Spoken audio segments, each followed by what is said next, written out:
The Galactic Council had always underestimated Earth. To the assembled species of the Andromeda Collective, humans were newcomers, barely sentient creatures who had only discovered faster-than-light travel 3 generations ago. They were tolerated, not respected. That was their first mistake. Daisy Chen stood in the crystalline chamber of the Council's enforcement station.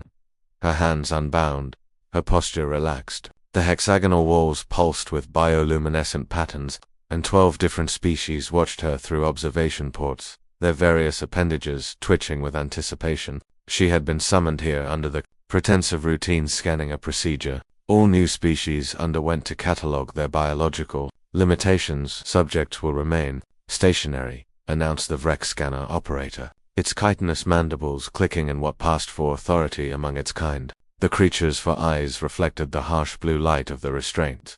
Apparatus humming to life above Daisy's head.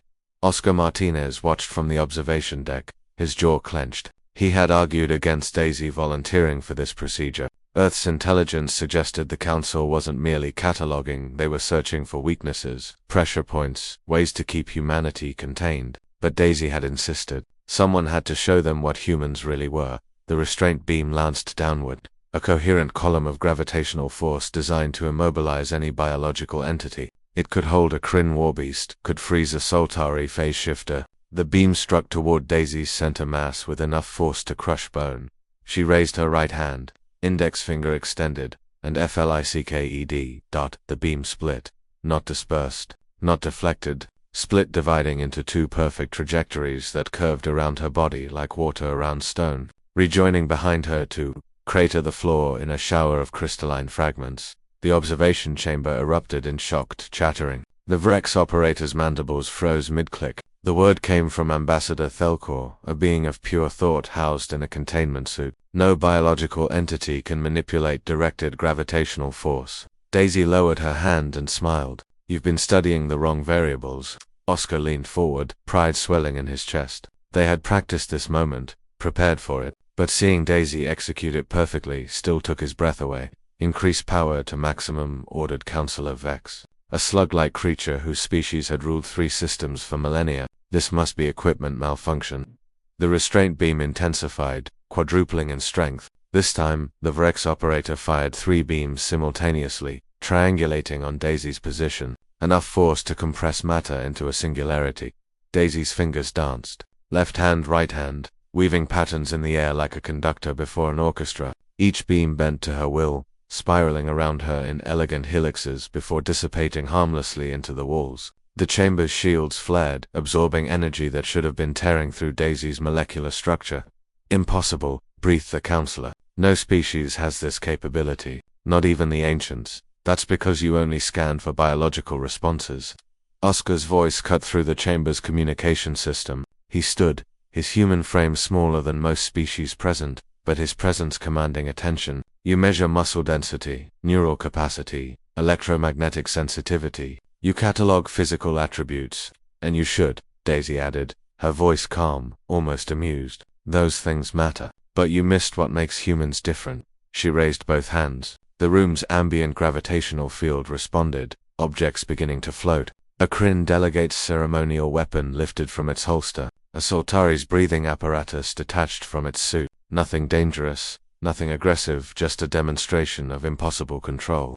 Humans don't just adapt to environments, Daisy continued. We adapt environments to us. For 10,000 years, we've been manipulating forces we couldn't see or measure. We called it faith, intuition, willpower. We built religions around it, philosophies, entire civilizations. Then we learned the science, Oscar said, descending from the observation deck. Guards moved to intercept him, but their restraint weapons powered down at Daisy's glance a subtle manipulation of their charging circuits. We discovered that consciousness isn't just electrical impulses in neurons. It's quantum entanglement on a macro scale. Every human brain is a biological quantum computer. Constantly collapsing probability waves, affecting reality at the Planck level. The chamber fell silent. The implications were staggering. You're saying humans can manipulate fundamental forces through thought alone. Thelkor's voice carried a note of genuine fear. Not just thought, Daisy corrected. She lowered her hands, and everything floating settled gently back into place. Intent, focus, will. Most humans never consciously access it, but we all use it, every day, in small ways. Why do you think human intuition is so accurate? Why do our scientists have breakthroughs at statistically impossible rates? Oscar reached Daisy's side. We call it the observer effect. On Earth, we noticed it in quantum experiments. Observation changes outcomes. We thought it was just about measurement. We were wrong. It's about consciousness. Human consciousness. And before you ask, Daisy said, addressing the council directly, no, you cannot replicate it. We've analyzed it ourselves. It's not genetic. Not really. It's emergent, something that arose from millions of years of evolution on a planet that kept trying to kill us. We learned to impose our will on a hostile universe because we had to. Counselor Vex's body contracted, a sign of deep distress in its species. This changes everything. If humans can manipulate physical forces at will, we can't. Oscar interrupted firmly. Not at will. Not easily. Daisy has trained for 15 years to do what she just did. Most humans will never consciously access this ability. And even those who can, we're not gods. We're just more flexible than you expected. Why reveal this now? Asked Thelk. You could have hidden this capability, used it against us. Daisy's expression softened. Because we don't want to be your enemies. We want to be your partners. But partnerships require honesty and respect. Her eyes hardened. You brought us here to find our weaknesses. Instead, you found our strength. Now you have a choice. The council chamber filled with agitated discussion in a dozen languages. Oscar and Daisy stood together, united, unafraid. Finally, Counselor Vex spoke. The council will reconsider humanity's status within the collective. Daisy smiled. That's all we ask. As they left the chamber, Oscar whispered, think they'll really treat us as equals now. Daisy's fingers flickered, and somewhere in the station, a door that had been locked for them opened. They'll try, and if they don't, well, they know what happens when you underestimate humanity. The universe, it seemed, was learning an old Earth lesson. Never corner a species that learned to bend reality itself just to survive.